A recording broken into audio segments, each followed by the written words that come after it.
Doraemon, tolonglah jangan mati. Saya merayu sangat-sangat.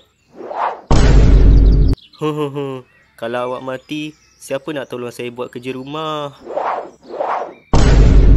Kalau awak mati, siapa lagi yang nak tolong saya usah Shizuka mandi?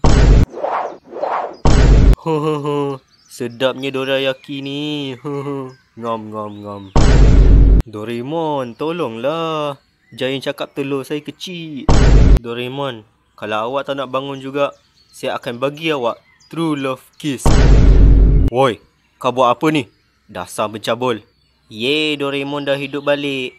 Doraemon, awak ada tak alat untuk buat saya jadi presiden?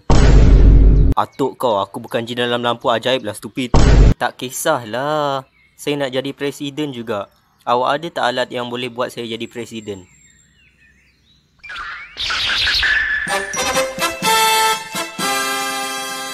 Tiket kapal terbang. Wah Doraemon, awak nak hantar saya pergi Amerika jadi presiden Amerika ke? Siapa kata kau nak pergi? Pesawat aku MH370. Kalau ada apa-apa, Roger.